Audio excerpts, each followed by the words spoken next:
a sua rádio onde você estiver. Hashtag da bola, Transamérica.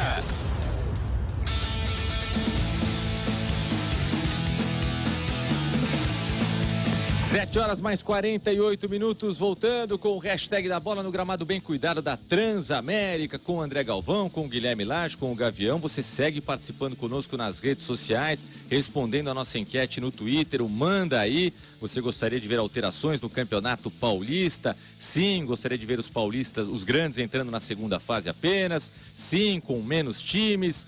Você gostaria de acabar com o estadual ou não? Você está satisfeito? Está ótimo o Campeonato Paulista? Não tem que mudar absolutamente nada. Pelo Twitter, @TR Esportes, a nossa enquete está no ar. É o Manda Aí de hoje.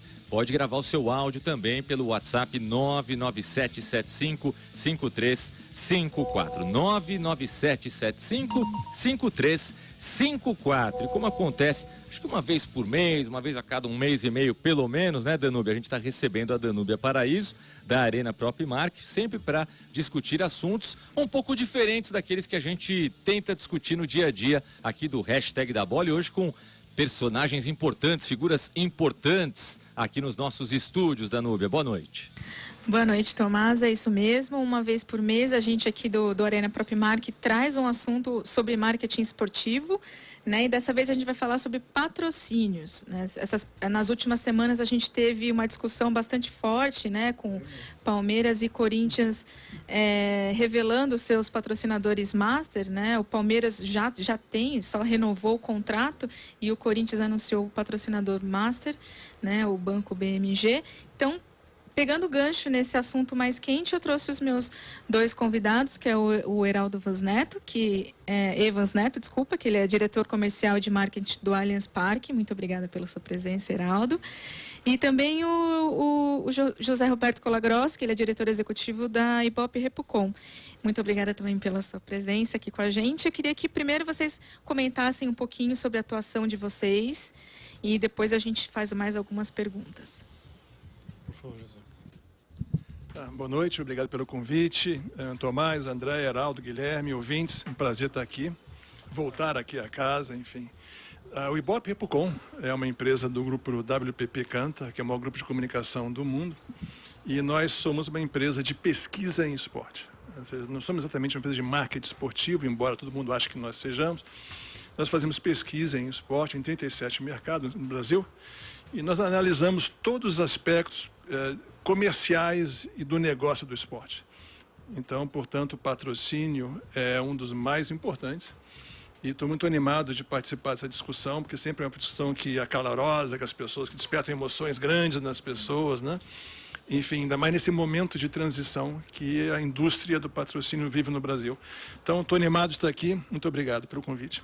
O Galvão que ficou animado também com a presença do Heraldo, né? Diretor de marketing do Allianz Parque. Até o final do programa ele vai pedir alguma coisa para você em relação ao camarote. Imagina, né?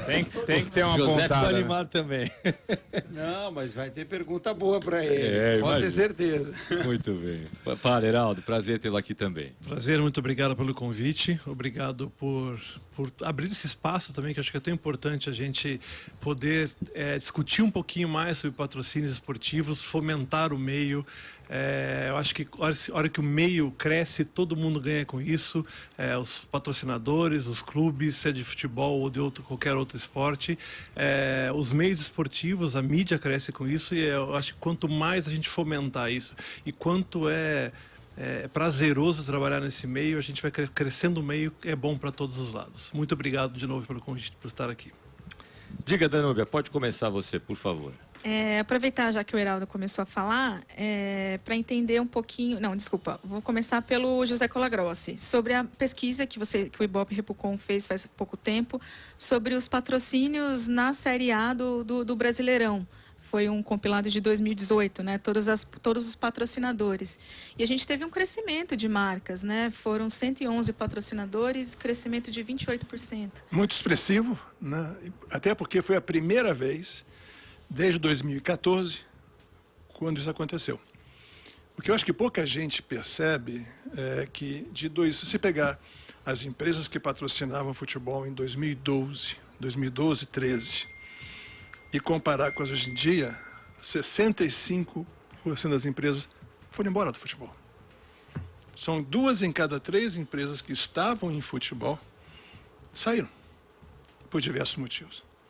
Evidentemente, a questão de 2014, do fiasco da Copa do Mundo, e combinado com os escândalos de corrupção em nível global, local, federal, enfim, isso afugentou muito marcas que se preocupam, claro, com a marca e com a qualidade da marca.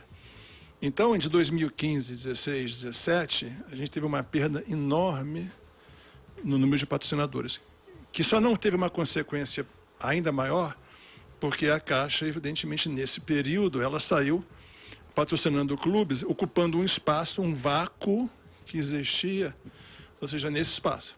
Então, 2018, felizmente para o futebol brasileiro, foi o primeiro ano em 4, 5 anos que não apenas aumentou o número de marcas, mas se diversificou também o número de marcas. O Heraldo, em cima do que disse o José sobre essa questão da Copa de 2014, o Allianz Parque, o naming rights, o acordo do naming rights foi firmado um pouquinho depois da Copa ou já antes da Copa, né? Antes da Copa. Foi antes da Copa do Mundo. Nós somos um estádio. Esse contrato com a W Torre, esse contrato foi de 2009. Eu também não estava na companhia ainda. E ele foi antes, inclusive, do Brasil ser sede da Copa do Mundo em 2014. Muito bem. Você acha que teria atrapalhado de alguma maneira a Copa de 2014 se o contrato não tivesse sido firmado ainda? De maneira nenhuma. Eu acho que, inclusive, o nosso grande patrocinador, a Allianz, ela recebeu proposta de todos os estádios no Brasil. E eu acho que porque a gente apresentou um projeto diferenciado, ela acabou nos escolhendo para ser a casa da Allianz no Brasil. Agora, José, eu não posso fazer essa pergunta para o Heraldo, seria até antiético, talvez ele não gostaria de responder. O Corinthians demorou um pouco mais, o Corinthians achava que poderia ganhar muito mais num possível acordo, num possível contrato de naming rights. E a questão da Copa do Mundo, não digo nem o 7-1, aquela decepção no torcedor brasileiro, mas o fato de envolver políticos. A Copa do Mundo no Brasil, claro, envolve políticos, envolve a construção de estádios tidos como elefantes brancos. Não é o caso da Arena Corinthians, não é o caso do Allianz Parque, mas isso também acaba atrapalhando. Talvez se o Corinthians tivesse erguido o seu estádio de maneira totalmente paralela à Copa do Mundo, independente de BNDES, governo, teria sido mais fácil conseguir o naming rights? Eu acho que teria sido mais fácil em todos os aspectos, tá? Porque o que acontece, essa é a área do Heraldo muito mais do que a minha, mas como observador, o que acontece é quando vem um governo, tem vantagens, vem o dinheiro, vem a força política, vem a facilidade da aprovação de projetos. Então, o governo traz muita coisa, mas também cobra muita coisa. Eu estou falando de coisas lícitas aqui, ou seja, cobra muitas coisas, o processo decisório é complicado. O Heraldo me contava aqui uma história, pouco antes da gente entrar aqui, de começar o debate, de que ele foi numa palestra do Maracanã, lá atrás, e ficou impressionado com a quantidade de organizações e pessoas que mandavam no Maracanã. Então, ou seja, isso necessariamente diminui a eficiência, diminui, a rapidez da decisão. E você pega uma Allianz, ou você pega, por exemplo, o MRV, ou seja, uma marca dessa, e fala, olha, eu não quero me meter em coisa ruim, eu não quero estar preso a contratos que eu não possa, ter alguma flexibilidade. Então, sem dúvida, o fato do governo ter financiado e construído um número enorme de estádios, muito mais do que precisava, a verdade é essa, ou seja, fez com que os estádios fossem construídos, mas como é que eles estão hoje? Essa é uma pergunta. Olha para os estádios da Copa e você conta nos dedos de uma mão os que têm alguma possibilidade de viabilidade econômica. A maioria não tem viabilidade. Então, estão sobrevivendo em igreja evangélica, eventos políticos, e Deus sabe como. Hoje, por exemplo, saiu uma foto que eu até tuitei, do gramado do Mané Garrincha há dias de um clássico Vasco e Fluminense. É uma judiação. Está impraticável, né? Não dá. Vamos fazer lá uma meia boca, botar uma graminha lá na hora, e seja, então não dá, sabe? E outra coisa, o show que estragou o estádio foi em outubro. A gente está no final de janeiro. É que não tem manutenção mesmo. Não tem uso, né? Não tem utilização. Que coisa. Nem uso, nem manutenção. Só aproveitando, lembrar um pouco atrás, o José estava falando sobre a questão dos patrocinadores que saíram, né, do futebol. E é interessante como essa questão do patrocínio no futebol, pelo menos no Brasil, ela traz uma relação muito forte de determinados patrocinadores, marcas que ficaram associadas mesmo aos clubes, e uma enorme maioria de patrocinadores que simplesmente se perderam na história, né? Que a gente nem lembra. Eu sempre faço essa lembrança, né? Poucos se recordam, poucos corintianos se recordam do Corinthians campeão mundial, por exemplo, qual era o patrocinador na camisa, né? Porque foi uma coisa que passou, poxa, um dos títulos mais importantes da história do clube, ficou lá estampada a marca por um tempo, foi embora e morreu, né? As pessoas não lembram mais. Então, em cima disso, por que, na sua opinião, existe essa diferença tão grande de relação? Por que algumas marcas conseguem atingir este espaço, né? Conseguem ultrapassar este limite e a grande maioria das marcas se perde no limbo, digamos assim?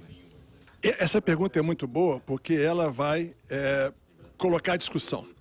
O que acontece é que, infelizmente, muitas marcas que entram no futebol não sabem o que estão fazendo. A infeliz verdade é essa.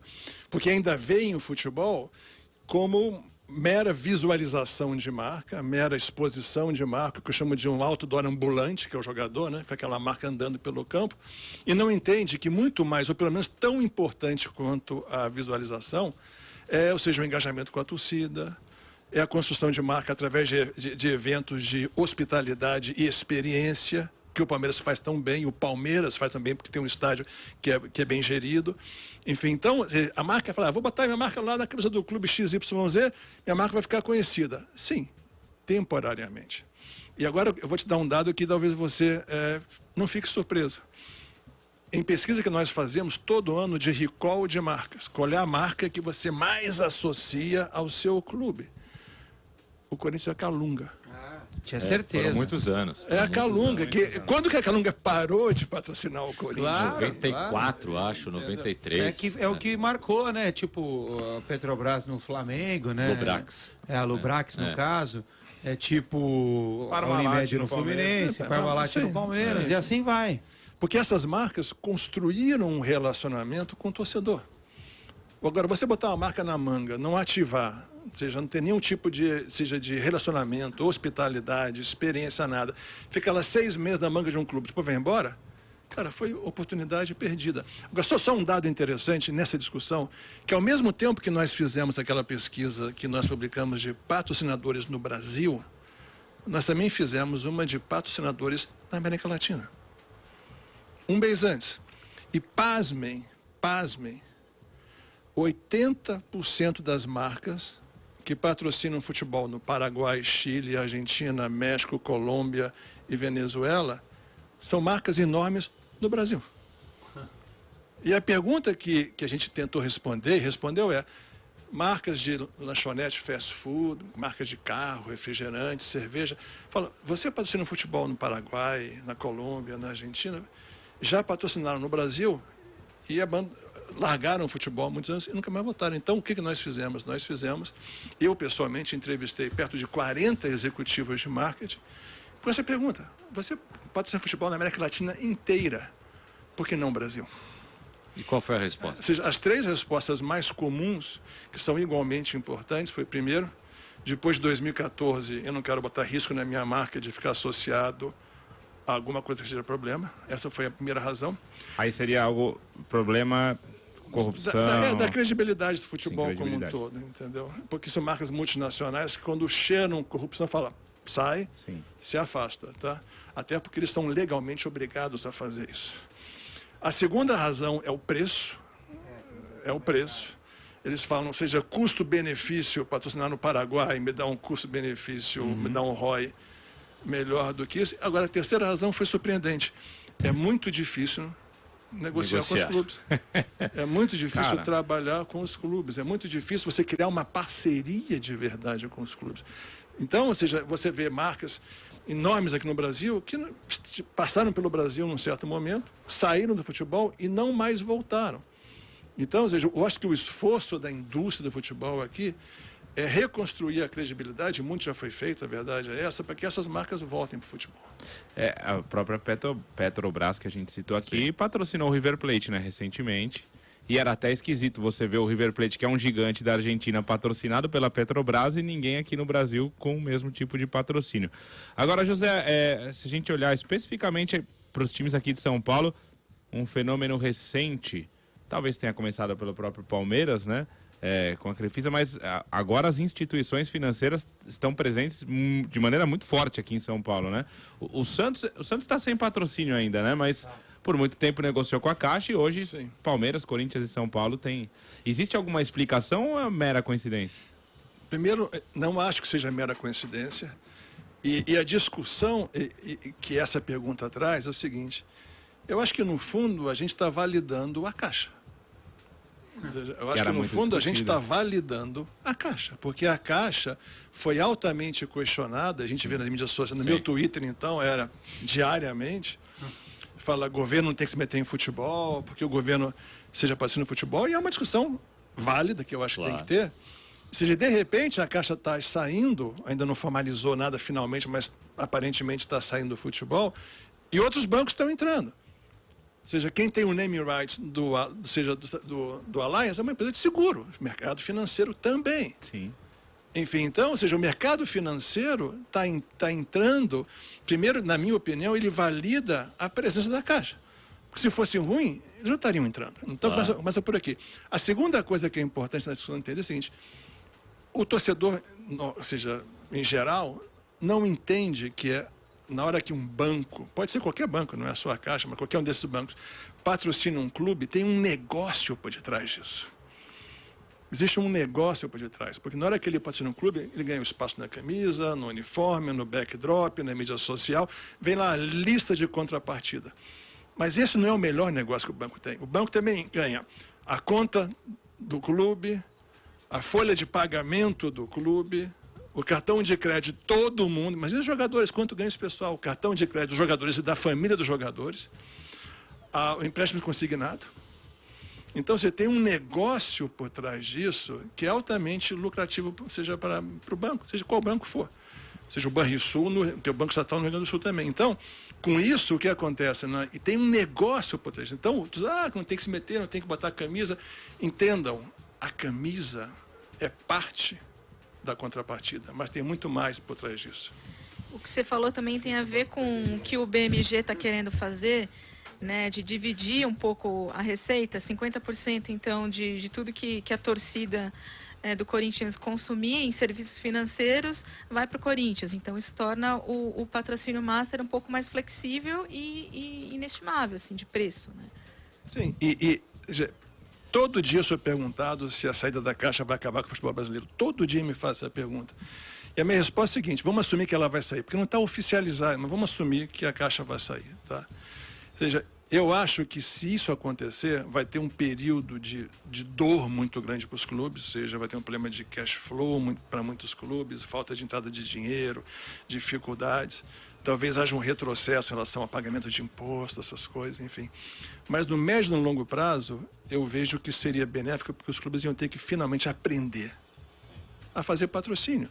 Porque um dos problemas do nosso futebol, porque nós estamos um pouco atrasados na profissionalização do futebol, é porque o futebol brasileiro, ou seja, eu falo isso com dor no coração, durante muito tempo ficou muito dependente do dinheiro da televisão e do dinheiro do patrocinador.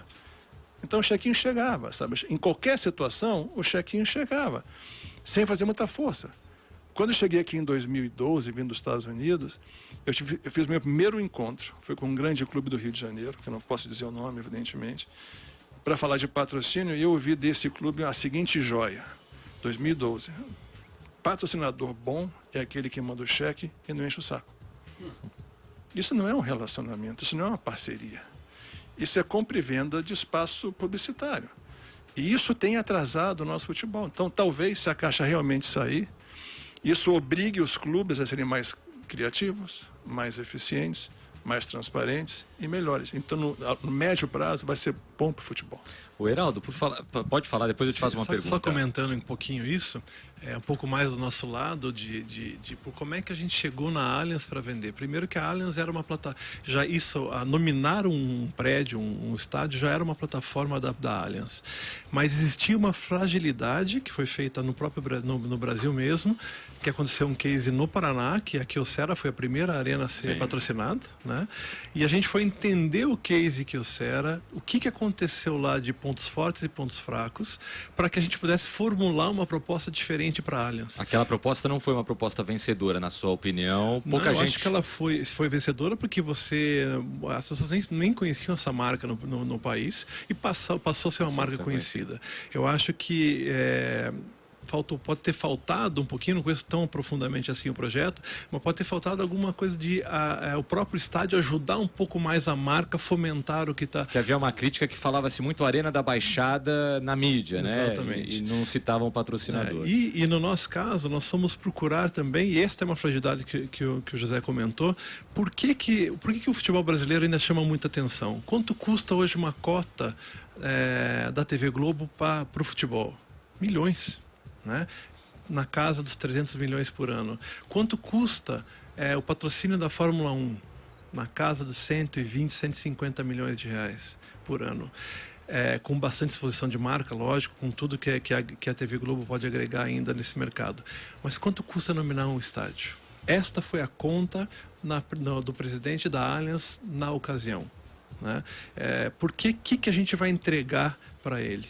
Qual era o grande medo que ele tinha? Não quero atrelar também a minha instituição a um clube de futebol.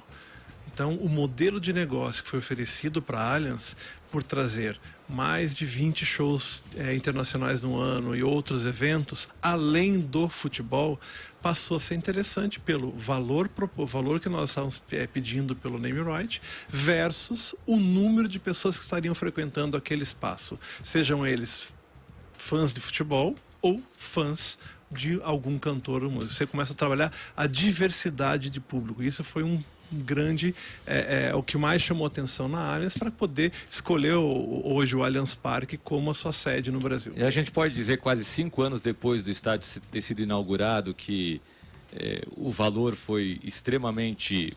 Claro, o valor foi ótimo para o Palmeiras, mas foi um grande negócio para a Allianz, que foi um valor baixo, se você pensar que talvez pelo mesmo valor ela pagaria só por um ano, entre aspas, porque a mídia da Rede Globo é uma coisa fortíssima, né? Um negócio impressionante e continental, porque chega nos 4 cantos de um país continental. Mas é um dinheiro para 20, 30 anos, eu não lembro exatamente qual que é o período. São 20 anos de contrato com possibilidade de renovação por mais 10, que é exatamente o período que nós estamos lá como gestores da Arena. Eu não tenho dúvida que se nós fizermos uma conta hoje de centimetragem, coluna de jornal, espaço publicitário de TV, rádio, o que é falado, a palavra Allianz, este contrato está muito bem pago. Heraldo, é até uma pergunta. Eu lembro que eu cheguei a cobrir o evento de lançamento do nome do Allianz Parque, foi no Shopping JK, se não me engano, uma parceria com a IMG, né? AIG, isso mesmo, que administra... o Staples Center lá em Los Angeles, né? Que é onde, enfim, e alguns outros grandes palcos. E assim, eu queria saber, na parte de estratégia, se houve, entre aspas, alguma pressa, não pressa seria a palavra, mas uma agilidade para a definição do nome. Qual foi a estratégia? Até por conta disso, né? Porque o nome Allianz Parque, ele pegou. Muita gente se questiona isso. Poxa, se o Corinthians hoje vender o naming rights, vai pegar? As pessoas vão deixar de falar Arena Corinthians? Até... Era a minha pergunta, Guigui, essa aí mesmo. O Itaquerão, por exemplo, não pegou, né? Que era um temor da diretoria do Corinthians. Mas será que as pessoas chamariam de Arena X, né? Do Corinthians, do nome do patrocinador? E no Allianz pegou. Mesmo que a Globo não fale, todo mundo fala, né? Eu acho que isso foi uma coisa muito bem pensada. Teve uma estratégia de marketing por trás disso. O primeiro desafio foi matar o nome que existia anteriormente, né? Inclusive eu tive, né, na empresa, eu falei assim, o name right está pronto, vamos aproveitar disso e vamos tentar alavancar cada vez mais negócios para vocês. Então nós criamos um logo, uma marca nova chamada Nova Arena, que dizia alguma coisa e não dizia absolutamente nada. Então essa foi a primeira estratégia que nós fizemos. Colocamos uma câmera num prédio para que as pessoas pudessem acompanhar o desenvolvimento da obra. E sempre com o nome Nova Arena, Nova Arena, Nova Arena, Nova Arena. E com o período de construção do estádio nós conseguimos matar a marca anterior, para poder fazer a transição para Allianz Parque. E aí usamos também de alguma estratégia também da própria torcida nominar o estádio. Nós escolhemos 3 nomes, né, por uma votação e ganhou largamente, né? O parque tem muito a ver com o próprio terreno, com a história do próprio clube, né? E o Allianz veio agregando a isso com o nome, aliando a tradição junto com o novo nome do prédio. O Palmeiras, durante muitos anos, né, Gavião, teve o estádio sendo chamado de Parque Antártica, né? Isso acabou ajudando de uma certa forma. Ô Gavião, eu tenho uma pergunta para cada, mas faça a sua pergunta primeiro, porque você ainda não fez nenhuma, meu amigo. Uma pergunta geral, assim, vocês acham que o Corinthians lançando o name right vai pegar? O Corinthians, se lançar o name right agora, pega, cola? Calma, Gavião, é que eles estão pensando mesmo, viu? Pergunta boa. A pergunta é boa, eles ouviram, mas o silêncio foi porque eles ficaram pensando na resposta, Gaviva. Pode pegar. O que ajudou muito, o Allianz Parque, teve várias coisas que alinharam e que foi quase que uma tempestade perfeita no bom sentido. Primeiro, a marca patrocinadora tem experiência no negócio. Muito importante. Não é o primeiro estágio deles, né? Então, chegou uma empresa que sabe fazer isso, né? O segundo fator aqui, igualmente importante, é que se você tem o naming rights estádio, não é comprar billboard, entendeu? Porque a emissora X não fala, a emissora Y não fala. Sim, mas tem muito mais do que isso, tá? Ou seja, o sucesso do Allianz, além, evidentemente, de uma boa gestão, ou seja, de uma ótima localização, enfim, de estádio que é fácil de chegar e sair, é que ele se tornou um equipamento da comunidade. A verdade é essa. É muito mais do que futebol. É muito mais do que futebol.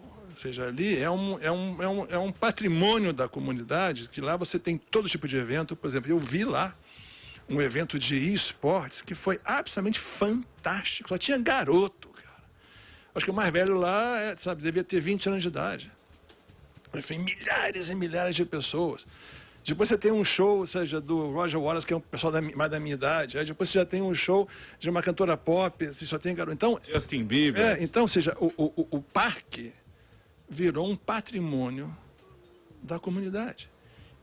Isso ajuda muito, porque é mais do que futebol.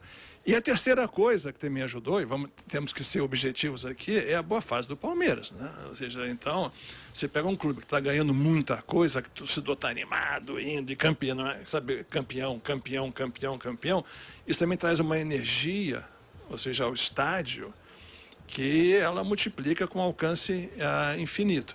Então, agora, voltando à pergunta, isso pode ser replicado no estádio do Corinthians? Sim, pode ser. Tem enormes diferenças entre os dois estádios. Na última vez que eu conversei com a diretoria do Corinthians, não sei se é verdade ainda, acho que vale a pena checar, não sei se é verdade, mas me parece que no estatuto proíbe show naquele estádio. Ou seja, isso me foi dito pela diretoria anterior do clube, que tem no estatuto que foi do estádio, não pode ter show. E aí, se não pode ter show, Parece que isso vai mudar, José. Parece que isso vai mudar, mas até hoje não tivemos shows, a não ser um outro evento, mas não musical. Então, por causa da grama, enfim, sei lá o que foi. Então, agora, ou seja, pode ser feito? Pode. O sucesso pode ser replicado, talvez com mais ou menos intensidade? Pode. Mas, para isso, você tem que ter uma marca que saiba o que está fazendo, que é o começo de uma marca que entende o que está fazendo, que isso não é billboard, isso não é visualização, isso não é só ter nome numa marquise. Ou seja, e o clube saber engajar a comunidade, promover o evento, organizar eventos muito bons. Sim, isso pode ser feito. Eu não tenho dúvida que o Corinthians tem toda a possibilidade de fazer name right, porque tem um estádio espetacular, tem um clube ligado a esse estádio que é um canhão, e a marca, se souber trabalhar muito bem esse binômio estádio e clube, vai ser muito feliz. Eu torço para que eles vendam o name right o mais breve possível, porque, voltando aqui no que eu falei no início, quanto mais o meio crescer, melhor para todos. Isso é importante para todos, não só o Corinthians, o Atlético Paranaense, o Grêmio, o Inter, que todos possam ter uma possibilidade de vender, porque é uma ferramenta de marketing espetacular, espetacular. A gente tem cases incríveis no futebol e no voleibol, e agora o basquete que está crescendo no Brasil, maravilhosos, de empresas que estão apoiando o esporte, e atrelar sua marca, alguma coisa que traz saúde, disposição, alegria, né? Eu acho que é uma ferramenta essencial. Eu sou da área de comercial, lógico, trabalho com publicidade já há mais de 20 anos, e entendo que isso é uma ferramenta espetacular de exploração, e as empresas precisam ficar à pressa e atentas a isso. Para completar, pelo menos da minha parte, tem uma pergunta para cada. Para o Heraldo, tem a ver, claro, com o Allianz Parque, com a relação com a torcida do Palmeiras. Porque o Allianz Parque é um sucesso, acho que todos concordam aqui, é difícil você discutir hoje o sucesso que é o Allianz Parque. Mas existem ainda alguns torcedores que reclamam do tratamento da W Torre para com o clube, né? Inclusive algumas questões ainda estão sendo discutidas, né? Na justiça, enfim, não há um entendimento total do Palmeiras com a empresa. Talvez você não seja a pessoa mais apropriada para responder exatamente sobre isso, mas como trabalha com o marketing, tenho certeza que a sua opinião é importante para se estabelecer aí uma situação melhor entre torcedores do Palmeiras e empresa. E aí sim tem mais a ver com a sua área. E em cima disso, há uma reclamação muito grande hoje com relação aos preços dos ingressos na arena, e que o estádio está sendo muito elitista, né? Que está eliminando a possibilidade de muitas pessoas entrarem ali, e acho que é até um fenômeno que se repete em outros eventos, né? Então, se que existe alguma preocupação da parte de vocês com relação a isso, né? Até para a imagem do Allianz Parque hoje, para a gente entender. Primeiro que a gente trata esse torcedor, e não como torcedor, sim como consumidor. É importante para que o consumidor que esteja dentro da arena tenha um banheiro limpo, a sua cadeira está limpa, numerada, com lugar para que eles possam sentar e não tem nenhuma outra pessoa lá dentro, conforto, segurança. Nós já fizemos mais de 100 jogos dentro do Allianz Parque, e graças a Deus nunca tivemos nenhum tumulto. O torcedor gosta da sua casa, é a casa do palmeirense, é importante que eles cuidem, e eles cuidam da casa palmeirense. O jogo, o valor de preços e tudo mais, pelo contrato que nós temos, o jogo é um match day, né? E ele é administrado 100% pela Sociedade Esportiva Palmeiras. Então, precificação, é o Palmeiras que precifica, porque 100% dos ingressos é do Palmeiras. A W Torre não participa de nenhum, de zero do que é de receita de ingressos. Entendo também, um pouco, vendo a coisa um pouco de fora, o futebol está caro, né? Contratar o jogador é caro, técnicos são caros, né? Fomentar a categoria de base hoje é muito caro. Então, eu até olhando um pouco de fora, não é bem a minha área, mas eu vejo que o futebol realmente ele está crescendo no país, mas ele também é uma coisa muito cara. E isso vai se refletir em algum momento diretamente para o consumidor. Para se assistir um bom espetáculo,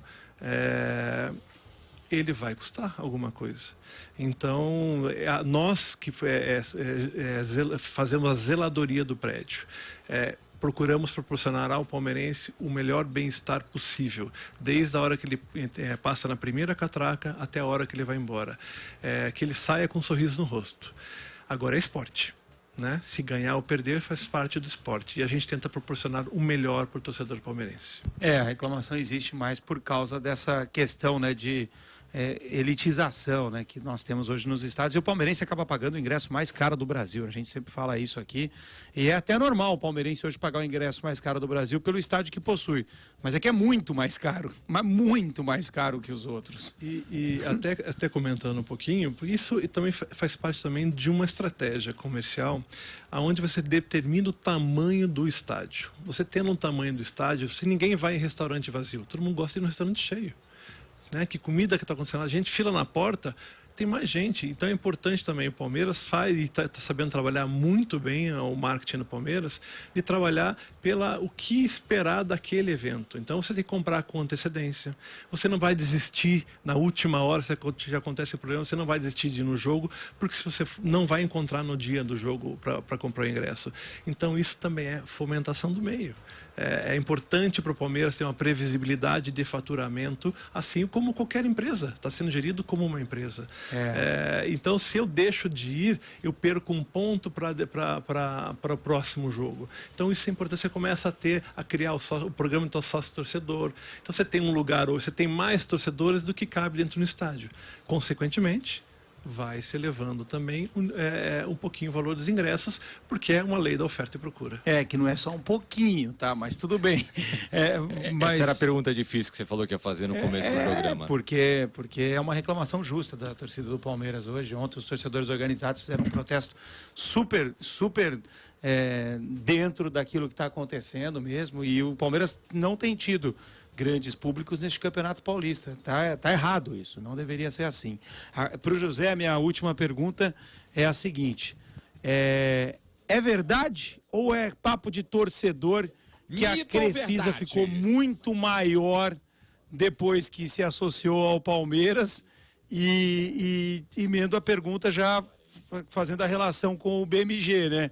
É possível o BMG ficar muito maior a partir de agora, né, do jeito que foi vendido, inclusive, na entrevista coletiva de apresentação?